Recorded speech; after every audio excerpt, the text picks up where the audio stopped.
MSF a donc décidé. Les vaccinations. MSF decided to send. La typhoïde et le choléra. En décembre 1971, des médecins et des journalistes français s'associent pour venir en aide aux populations en détresse à travers le monde et créent Médecins sans frontières. Depuis, l'association fait évoluer l'approche de la médecine humanitaire, intervient au cœur des conflits et des catastrophes naturelles et se porte au secours des populations forcées de fuir. «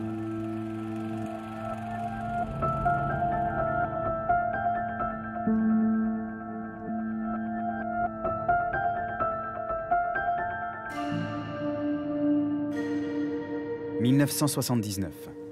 L'Asie du Sud-Est est en proie à de violents conflits. La Thaïlande voit arriver sur son sol des centaines de milliers de réfugiés cambodgiens qui fuient la dictature des Khmers rouges et se regroupent dans des camps. Pour la première fois, Médecins sans frontières, jeune association, gère l'organisation et l'accès à la santé de populations déplacées. Et en ce moment, je vois qu'à peu près 1500 malades regroupés ici, dans des conditions assez déplorables. La prise en charge de ces réfugiés d'Asie du Sud-Est représente une étape cruciale dans le développement logistique et médical de l'ONG.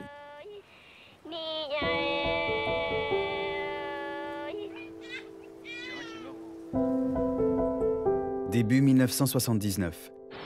Plusieurs milliers de Cambodgiens et de Vietnamiens quittent chaque semaine leur pays. Ils prennent la mer pour fuir le communisme et cherchent asile dans les pays limitrophes. Mais à l'arrivée, les frontières leur sont fermées. Le monde entier découvre alors les Boat People. Bernard Kouchner, l'un des dirigeants de MSF, décide d'affréter l'île de Lumière, un bateau de sauvetage, avec l'appui d'intellectuels français et de membres de l'organisation. Des gens se noyaient en mer, il fallait leur jeter une bouée, il fallait donc un bateau. Mais cette initiative est mal perçue par des membres de l'association qui la jugent trop personnelle et médiatique. Le comité en bateau pour le Vietnam a décidé de ne plus travailler avec MSF. La majorité des membres est plutôt soulagée que peinée par cette nouvelle. En toile de fond, une ligne de fracture se dessine à MSF. Certains veulent avant tout mettre en lumière la situation des populations, quand d'autres préfèrent que l'organisation se professionnalise pour améliorer leur sort en les soignant de façon plus efficace. Après des débats fratricides, Bernard Kouchner quitte Médecins sans frontières en 1979 et crée Médecins du monde. À partir de la fin des années 70, en pleine guerre froide, MSF intervient en Asie centrale et du Sud-Est, en Amérique latine, majoritairement auprès de réfugiés qui fuient des pays du bloc communiste. Ces opérations influencent les prises de position de l'association, qui dénonce souvent l'impact des régimes totalitaires sur les populations. « 1984. Après 2 années de sécheresse, une famine se déclare dans les provinces du nord de l'Éthiopie.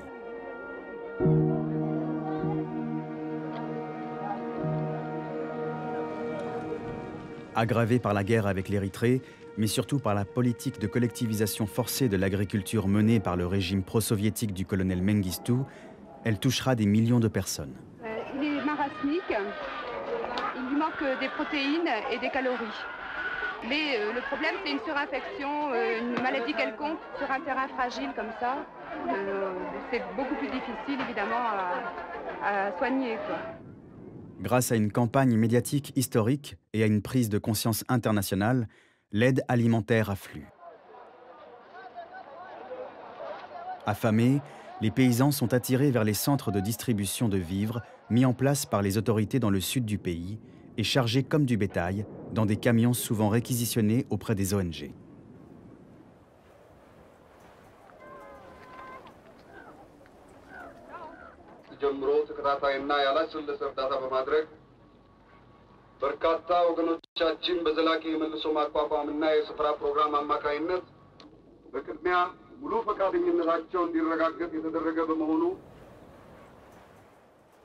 MSF se rend compte que sa présence dans ces centres de distribution est elle aussi instrumentalisée par le gouvernement et que ces déportations, qui se déroulent dans des conditions épouvantables, causent la mort de dizaines de milliers d'Éthiopiens.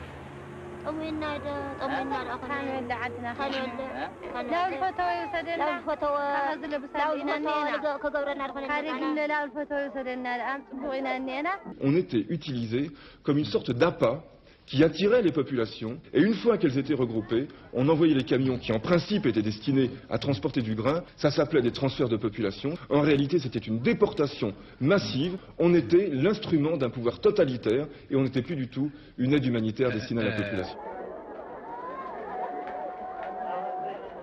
Pour avoir dénoncé publiquement cette politique de déportation et le détournement de l'aide internationale, MSF est expulsé du pays, une première pour l'organisation. En Éthiopie, MSF découvre que l'aide peut être un instrument de mort et d'oppression, utilisé à l'insu de ceux qui l'ont initié.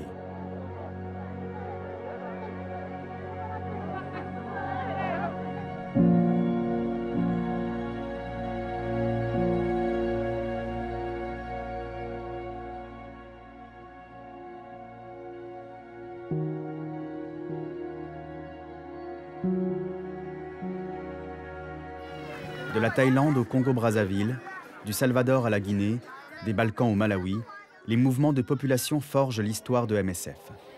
Les migrants sont accueillis au sein de camps parfois gigantesques, qu'ils soient restés dans leur pays ou qu'ils l'aient quitté. En fait, on est arrivé avec l'équipe ici et il n'y avait absolument rien. Tout d'un coup, la voiture du ministère de l'Intérieur qui nous accompagnait nous a dit « Bon, ben, maintenant vous vous arrêtez, vous allez mettre le camp ». Gestion des camps, accès à la santé, à l'eau, distribution de kits. Dans les camps de réfugiés, MSF est parfois bien seul. Au fil des crises, l'organisation construit son savoir-faire logistique. Hier soir, 30 tonnes sont arrivées ici pour la première distribution. Distribution se faisant tous les 14 jours. Réponse aux épidémies, surveillance épidémiologique ou campagne de vaccination, MSF forge aussi son expertise médicale.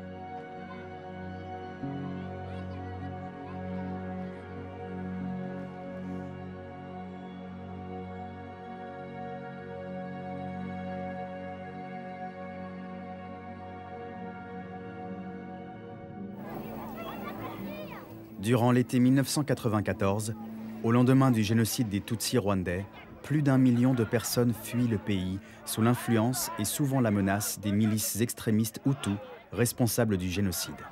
Avec l'avancée de l'armée du nouveau régime en place à Kigali, elle redoute aussi de nouveaux massacres. Rassemblés dans des camps surpeuplés à l'est de la République démocratique du Congo, ces réfugiés sont soumis à la terreur des miliciens. Au moment où il y avait les rapatriements, il n'était pas rare de voir les matins des cadavres de gens qui manifestement ont été lapidés, des trucs comme ça. Les extrémistes maintiennent leur emprise sur la population des camps. Ils opèrent des recrutements forcés et détournent l'aide destinée aux réfugiés. Leur objectif, reconstituer une force pour aller achever le génocide au Rwanda. Comment gérer l'aide sans devenir l'auxiliaire d'éléments criminels toujours présents? C'est sûr que c'est un problème de conscience, mais nous, ce qui nous importe, c'est que le plus grand nombre puisse avoir de la nourriture. Et il y a beaucoup de gens ici qui n'ont rien à voir avec ça, qui sont des innocents qui ont été emmenés, ramenés ici, qui ont fui. Et on ne peut pas ne pas leur donner de nourriture en disant finalement il y a des gens parmi vous qui ont participé et donc on ne va pas passer par eux et on va essayer de s'organiser autrement. Pour continuer à apporter leur aide, les équipes MSF doivent-elles fermer les yeux sur le détournement des secours à des fins criminelles? Face à ce dilemme, les sections de MSF appliquent différentes stratégies. Certaines choisissent de dénoncer la situation et de se retirer dès fin 1994. D'autres restent encore quelques mois dans l'espoir de se rendre utiles en documentant les dérives et exactions. Toutes les sections de MSF quittent finalement les camps fin 1995. Ces interventions engendrent des controverses, désaccords ou moments de franche rupture au sein de MSF, notamment concernant l'attitude à avoir dans les situations dites de camps sanctuaires. Comment réagir si les camps servent de base arrière pour des combattants?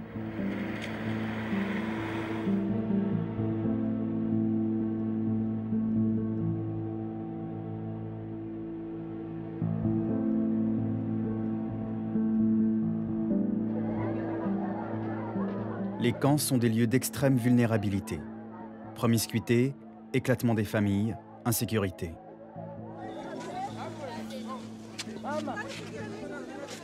La violence, y compris sexuelle, n'y est pas rare. En soutien aux victimes de violences sexuelles, MSF offre des soins médicaux et psychologiques, ainsi qu'un accompagnement social et juridique.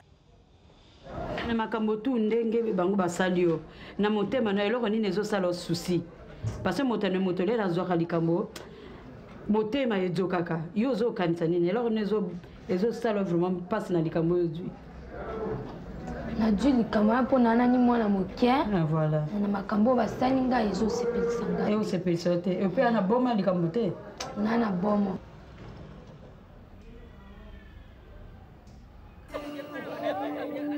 En février 2002, un rapport des Nations Unies documente l'ampleur des abus sexuels perpétrés par les forces de maintien de la paix et des travailleurs humanitaires dans les camps de réfugiés d'Afrique de l'Ouest.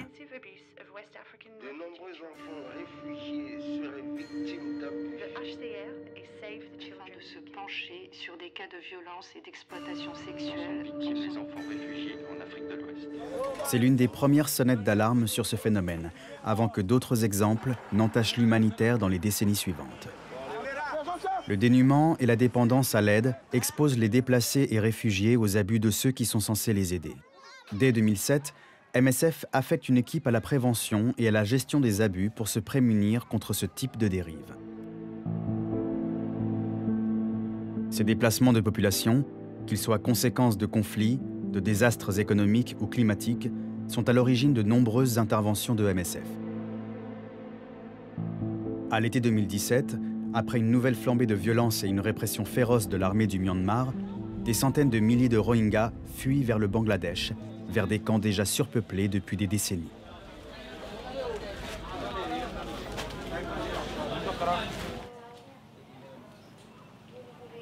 بعد military argor golle gay goler sadde tarare edrmaya argortis site kide tarare edrma bihede gorer mari bi bagunu mari bihede wale gudi dengul de wale ay anno sahetan made gottini liye gorma ma baguru yi ay argor faragi ge sadde ay durama dekhide manush mandira dekhiran gole kesse video la jarge diri martan fadiba guli mare jagara der tar baad maya fadiba zulum gorer tar jana gorer hen gorer ma boy nan mar bazian bayir huan den bosor huan bonur huan den.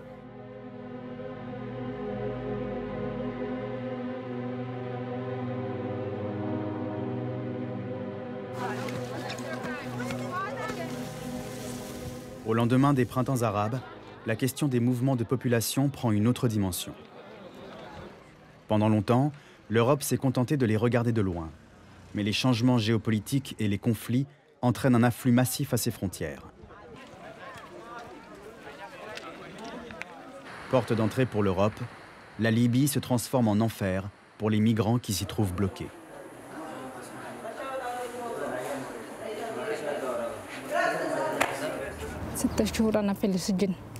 مسكوني أول شيء لما تدخل الجوا يمسكوك الأربع نفرات الرجاجيل يعني مسكوني وبعدين حطوني على الأرض وعلى الظهر ضربوني على الظهر يعني ظهري من هنا وكسروها والراسي يمسكوني راسي بيحطوني على الجدار على الدرب يعني. À l'instar de la Turquie, véritable verrou sur la route migratoire, la Libye devient, avec la complicité de l'Union européenne, un piège pour les réfugiés et les migrants sur la route qui mène de l'Afrique du Nord vers l'Europe. Des milliers de personnes y sont séquestrées, rackettées, torturées, tuées. MSF leur porte assistance.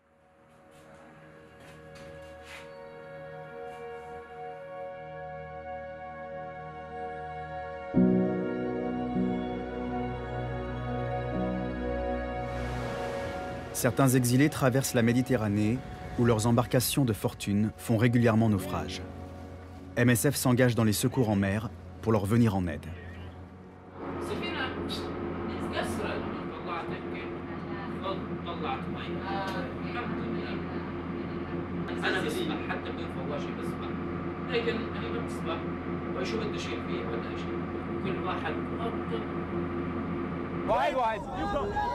Entre 2015 et 2020, plus de 20 000 personnes perdent la vie en tentant de traverser la mer Méditerranée.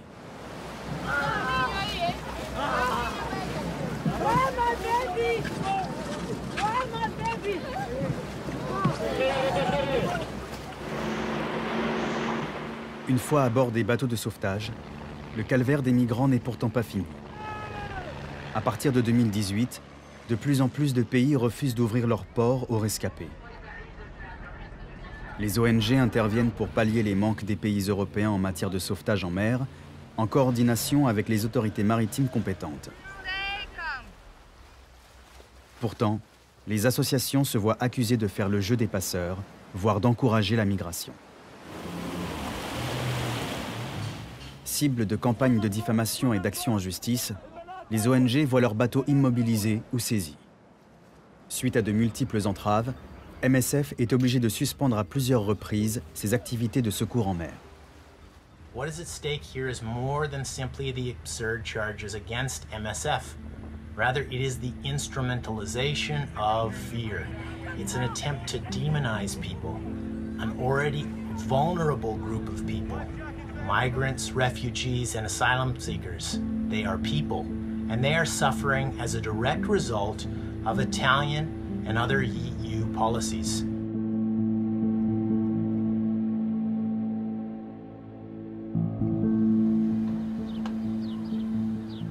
Les migrants qui arrivent en Europe font l'objet de marchandages politiques. Les 27 États membres de l'Union européenne en délèguent la gestion, voire la rétention, aux pays en première ligne, comme l'Italie et la Grèce.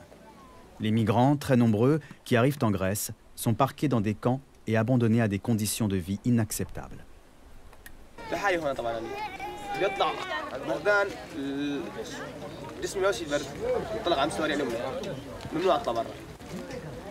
فيقولوا بدي اطلع اجيب دواء اجيب شيء يقولوا ممنوع طيب في دكتور قال ممنوع في وين دكتور يعني هذا يعني حبس كلاب كنت اشتغل بحبس كلاب انا والله حبس كلاب ما شو شغلني هون. Au terme d'un débat interne agité, MSF dénonce la signature des accords entre l'Union européenne et le gouvernement turc, ce dernier s'engageant à contenir les exilés sur son territoire. Dans la foulée, l'association annonce qu'elle ne sollicitera plus de fonds européens. MSF will no longer request funds from the European Union and its member states.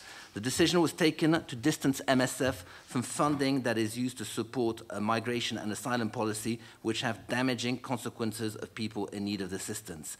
This decision will take immediate effect and will apply to all our projects worldwide.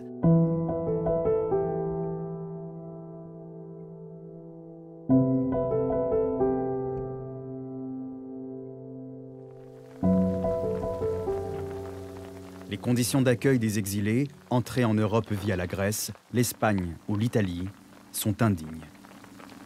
This is my tent and this is our life. As you can see, there's a lot of garbage here and the rats playing around our tent and go inside and mess with our food. En 2016, MSF décide de construire un camp pour accueillir les migrants. Vous êtes ici sur le premier camp humanitaire construit par Médecins sans frontières en France. C'est un camp humanitaire, c'est un camp citoyen finalement, avec l'intervention de toutes les associations historiques locales, mais ce qui permet d'avoir un bon signe d'accueil pour toutes ces personnes.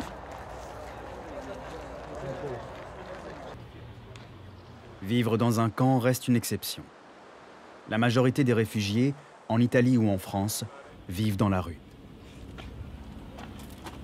جيت في ليبيا يعني شوية شوية نخدم يعني قلت يعني أكلهم تاني جيت ليبيا وفي ليبيا ناس الليبيين مسكوني سجنوني ودقوني أزول وما في شيء أكل ما في يعني قاعدين هنا في كبر النوم وصباح نقوم متجاجين يعني حتى يعني واحد ماشي عريان ذاته ما عندي لبس ذاته.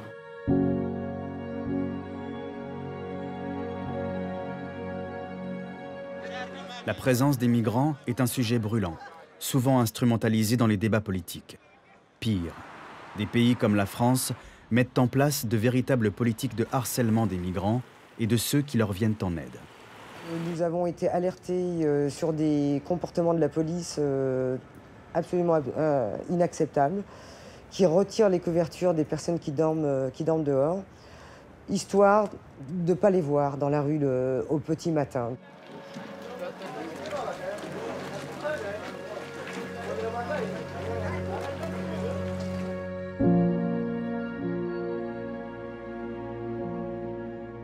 Les déplacements massifs de population touchent aussi l'Amérique centrale. Des exilés fuyant les violences et les crises économiques tentent de migrer vers les États-Unis, qui les refoulent à la frontière. Nunca en mi vida habíamos sufrido de esta forma, así como hemos sufrido aquí. Porque yo pensé que al entrar a Estados Unidos, como estaba la ley, que íbamos a quedarnos allá en Estados Unidos. No importara que me tuviera un albergue, pero por lo menos mi hija no estuviera aquí en las condiciones que estamos, pues.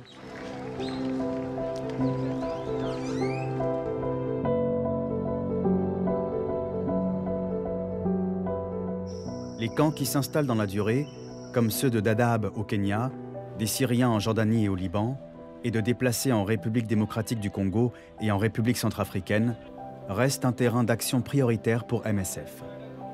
Les volontaires de l'association y sont témoins du manque total de perspective de ces populations.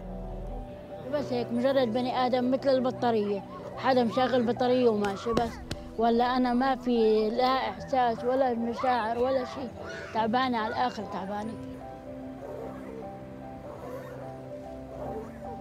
ما بقدر أوصف لك شو يعني ما لأني أنا تعبانة نفسيا ما عم بقدر أعرف شو بدي تعبانة نفسيا نهائيا تعبانة.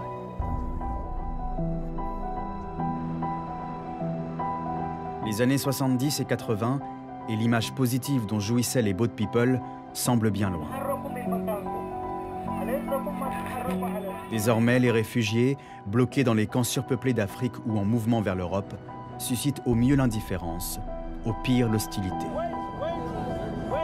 Les fondements des traités internationaux, rédigés à une époque où la migration n'atteignait pas les côtes des pays développés, ne résistent pas à l'épreuve de la proximité. Si la migration a toujours existé, elle est perçue de plus en plus négativement par l'opinion publique, notamment depuis 2015, et les politiques migratoires se durcissent jusqu'à criminaliser l'aide aux réfugiés.